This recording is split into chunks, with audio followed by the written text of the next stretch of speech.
नमस्कार विद्यार्थियों, आप सभी का आपके इस चैनल पर एक बार फिर से स्वागत। आज मैं कक्षा 12 के लिए लेकर आया हूँ अधिसूचना का प्रारूप कि भाई अधिसूचना कैसे लिखी जाती है। कल आपके होने वाले पेपर में जहाँ तक मेरा अनुमान है कि पिछली बार निविदा विज्ञप्ति आई हुई है, तो इस बार हो सकता है अधिसूचना आ जाए। अब सबसे पहले हमें समझना है कि अधिसूचना क्या होती है। जैसे जब किसी राजपत्रित अधिकारी की नियुक्ति, यानी किसी सरकारी अधिकारी की नियुक्ति, उसकी पदोन्नति है, त्यागपत्र है या तथा विविध सरकारी नियमों आदेशों को संबंधित व्यक्तियों या सर्वसाधारण के लिए राजपत्र में प्रकाशित किया जाता है, तब उसे अधिसूचना कहते हैं, यानी गजट, कोई सरकारी अखबार। और अधिसूचना को जैसे नोटिफिकेशन भी कहते हैं। आपको ये नोटिफिकेशन नाम पेपर में नहीं लिखना है। सबसे पहले आपको जैसे प्रश्न नंबर मान लीजिए कोई भी आया कि जैसे भाई अधिसूचना का 15वां प्रश्न आ गया, तो आपको वहाँ उत्तर नंबर 15 लिखने हैं।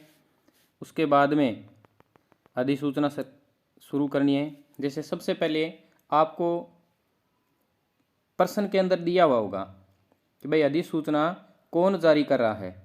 जैसे ये एक प्रारूप है कि राजस्थान सरकार, या हो सकता है यहाँ भारत सरकार आ जाए, राजस्थान सरकार उद्योग विभाग जयपुर, इसके द्वारा ये जारी की गई अधिसूचना है। इसमें जैसे क्रमांक, उसके बाद में U.V यानी उद्योग विभाग, उसके बाद में 0223/24 और 105। उसके बाद में यहाँ देखो इसमें ये नहीं दिखा है, आपको वहाँ सीधा उत्तर शुरू करने के बाद में ये सबसे पहले ये वाला भाग लिखना है कि भाई कौन सी सरकार, जो आपको प्रश्न में दिया हुआ होगा उसको लिखना है। उसके बाद में यहाँ से यहाँ आपको अधिसूचना नाम लिखना है। जैसे इसमें नहीं लिखा हुआ है, यहाँ अधिसूचना नाम लिख दिया। उसके बाद में ठीक नीचे वाली पंक्ति में यहाँ आपको लिखना है क्रमांक, और जैसे ये है उद्योग विभाग और ये क्रमांक लगाने हैं। उसके बाद में इसी पंक्ति में ठीक सामने यहाँ आपको लिखना है दिनांक। जैसे इसमें लिखा हुआ है 15 अक्टूबर। ये आपको विशेष तौर से ध्यान रखना है कि यहाँ आपको महीने का नाम हिंदी में लिखना है, और वो भी पूरा एकदम सही लिखना है, नहीं कि आप वर्तनी की अशुद्धि करें। उसके बाद में कोमा लगानी है। उसके बाद में जैसे यहाँ लिखा है 2023, हालांकि 15 अक्टूबर 2023 आगे है, या 15 अक्टूबर की जगह जैसे मतलब 15 मार्च लिख सकते हैं, जो भी लिख सकते हैं वो। उसके बाद में यहाँ से आपको शुरू करना है। यहाँ मैंने बताया था ना बीच में, यहाँ अधिसूचना नाम लिखना है। उसके बाद में यहाँ से शुरू करना है। जैसे राजस्थान सरकार केंद्रीय अधिनियम 1956 की धारा 26 की उपधारा, ये आपको विज्ञप्ति के इसमें अधिसूचना में, विज्ञप्ति में तो अलग है, अधिसूचना के अंदर ये आपको जरूर लिखना है। जैसे इसमें लिख रखा है कि अधिनियम 1956 की धारा 26 की उपधारा 2 के अंतर्गत प्राप्त शक्तियों का उपयोग करते हुए राजस्थान हैंडलूम यानी हाथ से बनी हुई के कुछ कारखाने खोलना चाहती हैं, अतः एडत द्वारा यानी राजस्थान उद्योग विभाग द्वारा सूचित किया जाता है कि यदि कोई भी इस कार्य के संबंध में कोई प्रतिवेदन करने का इच्छुक हो, तो वह अपना प्रतिवेदन इस अधिसूचना के जारी होने के 2 माह की अवधि, यहाँ अवधि आपको ध्यान में रखना है, दी बड़ी लगा दी तो अवधि भाषा हो जाएगी, के अंदर सचिव राजस्थान सरकार उद्योग विभाग, यह है उद्योग विभाग, सचिवालय जयपुर को प्रेषित कर सकता है। प्रेषित यानी भेज सकता है, बस इतना लिखना है। उसके बाद में यहाँ हस्ताक्षरकर्ता का नाम, जैसे यहाँ दे रखा है उपशासन सचिव उद्योग विभाग, इसका नाम जैसे कै ख ग लिख सकते हो, या कोई नाम भी लिख सकते हो। उसके बाद में इन पंक्तियों को इधर से खाली छोड़ना है, यानी ये दायां भाग है और ये है बायां भाग। इस बाएं भाग में जैसे ये उद्योग विभाग वाली पंक्ति इधर से खाली है, उसके ठीक नीचे वाली पंक्ति में आपको प्रतिलिपि निम्नलिखित को सूचनार्थ प्रेषित करे। भाई नीचे दिया हुआ है, इनको आपको प्रतिलिपि भेजना है। जैसे सचिव राजस्थान उद्योग विभाग जयपुर, उसके बाद में यानी यहाँ 1-2 पॉइंट आपको लिखने कम से कम 2 तो है ही। अधीक्षक राजकीय मुद्रणालय जयपुर, अधीक्षक राजकीय मुद्रणालय जयपुर, यहाँ आपको ये लिखना है। और एक पेज पर आपको ये अधिसूचना है ये ही लिखनी है। जैसे ये पूरा एक स्ट्रक्चर बन गया कि भाई इस प्रकार से अधिसूचना, ये पूरी एक अधिसूचना है। यहाँ आपको अधिसूचना नाम है लिखना है। जैसे मैं लिखूँ यहाँ अधिसूचना, पूरा नाम आ नहीं रहा यहाँ, तो यहाँ आपको अधिसूचना नाम जरूर लिखना है जयपुर। उसके बाद में ये जो नीचे वाली पंक्ति है ना उसमें यहाँ लिखना है, फिर वो पंक्ति दोनों तरफ से खाली ठीक बीच में, और यहाँ से शुरू करना है ये। उसके बाद में इसके सामने ठीक ये आपके पेपर में जो प्रश्न आएगा उस प्रश्न को पूरा ध्यान से पढ़ना है। उसमें आपको कहाँ से अधिसूचना जारी करनी है ये आपको उसमें दिया हुआ होगा। उसके बाद में ये क्रमांक वगैरह ये आपको लिखना है। क्रमांक आप जैसे ये जरूरी नहीं है कि भाई ये जो इसमें दिया हुआ है यही लिख दो, कोई दूसरा भी लिख सकते हो ये। उसके बाद में ये पूरा ध्यान रखना है। उसके बाद में ये वाली बात आपको यहीं पे लिखनी है और एक पेज पर ये पूरा करना है, आराम से करना है। 4 नंबर का ये प्रश्न आएगा आपके, तो 4 नंबर आपको पूरे में से पूरे मिलेंगे अगर इस प्रकार से आपने लिखा है तो। उसके बाद में जैसे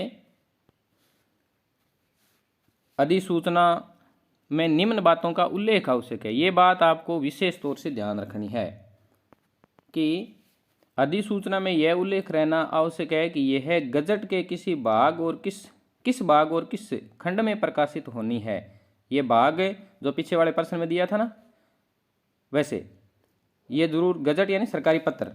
उसके बाद में अधिसूचना पर संयुक्त सचिव या उससे बड़े सक्षम अधिकारी के हस्ताक्षर होते हैं, या तो संयुक्त सचिव के होंगे या उससे पद में बड़े के होते हैं, क्योंकि अधिसूचना प्रकाशित करने का अधिकार केवल इस स्तर के अधिकारियों को ही प्राप्त होता है। ये आपको विशेष तौर से ध्यान रखना है। उसके बाद में इसमें संबोधन तथा स्वनिर्देशन नहीं होता, ये अच्छी बात है, ये लिखना है। जैसे आप पत्र प्रारूप में लिखते हो ना कि भाई पूज्य माता जी, पूजनीय माता जी, सहसनीय नमस्ते, ये वाली जो बात है ये आपको विज्ञप्ति में भी नहीं लिखना है और अधिसूचना में भी नहीं लिखना है। ये आपको सिर्फ पत्र में लिखना है। जैसे औपचारिक अनौपचारिक पत्र है ना, उसमें भी अनौपचारिक में।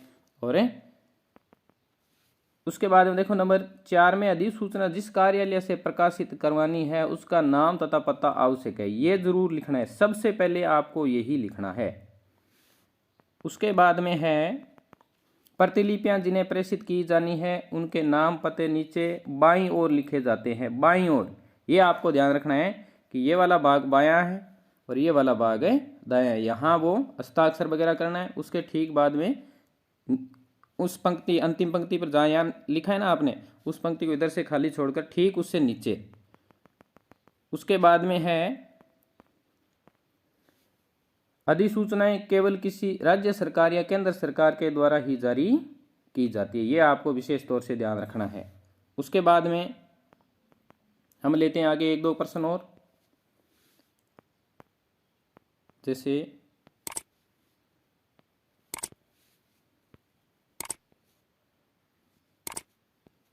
ये है, जैसे राजस्थान सरकार राजस्व विभाग, जैसे ये जो पटवारी वगैरह ये जो काम है ना, राजस्व विभाग। शासन सचिवालय जयपुर, ये आपको पेपर में दिया हुआ आएगा प्रश्न में। उसके बाद में क्रमांक और यहाँ से ये क्रमांक नंबर, उसके बाद में ठीक यहाँ इधर है दिनांक, ऐसे लिखना है। उसके बाद जैसे यहाँ मैंने लिख दिया 2023 इस प्रकार से। उसके बाद में यहाँ लिखना है आपको अधिसूचना, अधिसूचना लिख दिया। उसके बाद में राजस्थान भू राजस्व अधिनियम 1956 की धारा 3 के अंतर्गत उपधारा 16 के पहले व दूसरे भाग में द्वारा प्रदत्त शक्तियों का प्रयोग करते हुए भू नामांतरण को, जो कि ग्राम पंचायतों की प्रदत्त शक्तियों से अनुशंसित था के स्थान पर नायब तहसीलदारों, यानी ये चेंज किया है, वह तहसीलदारों के अधिकार क्षेत्र में होगा। पहले ये किसके था? ग्राम पंचायत प्रदत्त शक्तियों अनुशंसा था के स्थान पर अब नायब तहसीलदार और तहसीलदारों के अधिकार क्षेत्र में होगा। उसके बाद में यह अधिसूचना दिनांक 3 जुलाई 2023 से जैसे 15 सितंबर 2023 तक प्रभावी रहेगी। यानी ये आपको कब तक, ये जरूरी नहीं है कि भाई यही आपको तारीख लिखनी है, कोई और लिख सकते हो। उसके बाद में हस्ताक्षर कै ख गए उप शासन सचिव। उसके बाद में यहाँ से आपको लिखना है प्रतिलिपि सूचनार्थ एवं आवश्यक कार्यवाही हेतु। जैसे नंबर 1 में दे रखा है निजी सचिव मुख्यमंत्री राजस्थान सरकार, निजी सचिव मुख्य सचिव राजस्थान सरकार, निजी सचिव राजस्व मंत्री राजस्थान सरकार और सचिव नियामक राजस्व मंडल अजमेर, ये दिया हुआ है। तो इस प्रकार से उसके बाद में एक और है, जैसे राज्य निर्वाचन आयोग राजस्थान जयपुर। उसके बाद में ये क्रमांक नंबर लगाने हैं, उसके बाद में ये दिनांक लगानी है, यहाँ आपको जरूर लिखना है। उसके बाद में यहाँ से अधिसूचना आयोग की सूचना संख्या F1 धारा 3 दिनांक 2 मई 2000 आगे अब 23 चल रहा है। 23 के क्रम में राजस्थान की नगर पालिकाओं में रिक्त स्थानों पर निर्वाचन 28 जून को करवाया जाएगा। इसमें क्रम संख्या 17 पर अंकित दौसा जिला अंतर्गत बांदीकुई नगर पालिका के वार्ड संख्या 2 उपचुनाव अग्रिम आदेश तक स्थगित किया जाता है कि भाई वहाँ चुनाव होने वाला था और अब उस चुनाव को एक बार स्थगित कर दिया है कि आगे करवाएंगे, आगे से जैसे कोरोना में हुए थे ना। हस्ताक्षर एबैस है उप सचिव निर्वाचन आयोग। उसके बाद में प्रतिलिपि सूचना जिला निर्वाचन अधिकारी दौसा, क्योंकि बांदीकुई कहाँ है? दौसा में। ये आपको विशेष तौर से ध्यान रखना है। इस प्रकार से एक पेज पर ये ऐसा लगना चाहिए कि भाई ये अधिसूचना वास्तव में बच्चे ने लिखी है। उसके बाद में यहाँ एक और है, राजस्थान सरकार राजस्व विभाग शासन सचिवालय जयपुर। पत्रांक संख्या ये क्रमांक नंबर है। कोई एक आप अपने मन में क्रमांक नंबर याद कर लो, कोई भी एक पत्र क्रमांक आप मन में याद कर लो, वही आप लिखना है। आपको पेपर में दिया हुआ नहीं आएगा भाई इतना क्रमांक है, ये है ये।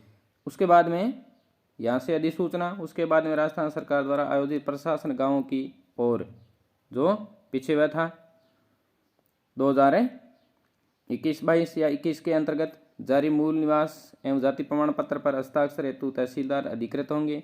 यह सूचना 31 दिसंबर 2000 अब जैसे 23 है अथवा अभियान संचालित होने तक जो भी पहले हो प्रभावी रहेगा। उसके बाद में हस्ताक्षर एबैस है उप शासन सचिव। उसके बाद में प्रतिलिपि सूचनार्थ।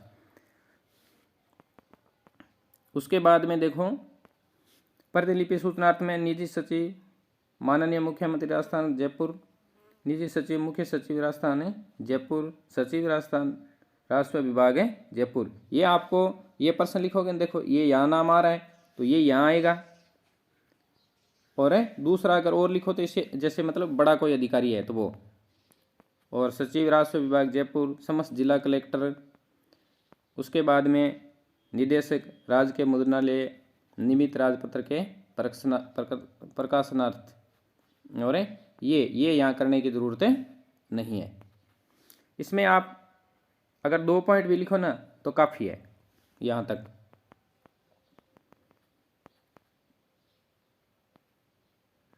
उसके बाद में आगे देखता हूँ मैं कोई और प्रश्न है क्या, नहीं है तो ये आपको विशेष तौर से ध्यान देना है। इस बात को आप सही तरीके से समझें और ये नियम आप ध्यान से देखें।